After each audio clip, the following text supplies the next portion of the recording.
No. Esto es para los profes. Ahora sí. Podcast sobre podcast. Instructivo para docentes. Este es un contenido para docentes de quinto año del espacio de producción en radio para escuelas secundarias, en este caso de la provincia de Córdoba. La currícula de nuestra provincia sugiere como contenidos en este espacio el abordaje de las características de la radio tradicional y de la radio en Internet, sus diferencias y similitudes y los nuevos formatos de la radio digital, entre los que se encuentran los podcasts. Estos son una nueva modalidad de producir lenguaje radial, con algunas características específicas dentro del propio lenguaje y otras que la diferencian. La más importante es que son producciones que responden al formato on demand. En este caso, utilizamos el podcast como herramienta para la enseñanza y el aprendizaje de un contenido que es, precisamente, el propio podcast. Para ello, diseñamos y ponemos a disposición de docentes y estudiantes 3 podcasts sobre podcast. En el primero, abordamos las características de la radio tradicional y de la radio por Internet, sus diferencias y semejanzas, y dentro de esta última, la aparición de los podcasts como novedad para producir contenidos radiales. En el segundo, abordamos la descripción de lo que es un podcast, qué es el podcasting, quiénes son los podcasters y cuáles son sus elementos diferenciales. Y finalmente, en el tercero, encaramos los pasos a seguir para la realización de un podcast. Cada docente evaluará cuál es la mejor forma de utilizar la herramienta para la enseñanza del tema.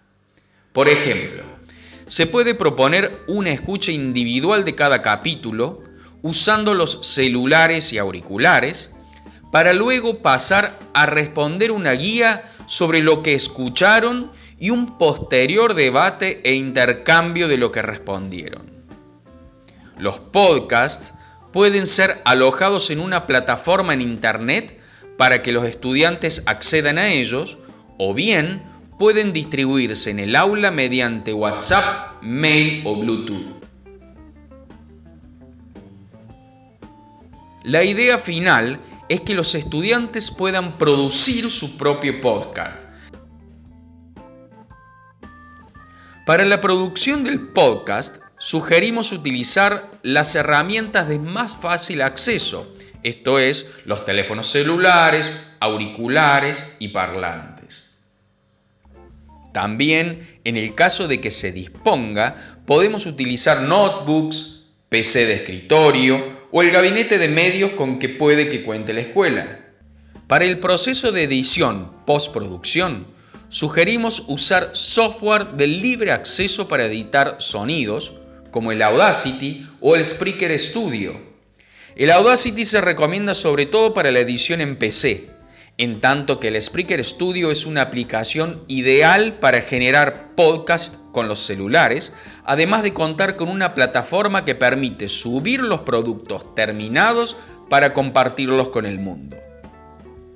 En cualquiera de los dos casos, sería bueno otorgar a los estudiantes el tiempo necesario para la tarea previa de exploración de ambos, para facilitar, conocer y utilizar de manera más dinámica estas herramientas esenciales para la producción de los podcasts. Del mismo modo, sugerimos la utilización de efectos de sonido y música de uso libre disponibles en Internet.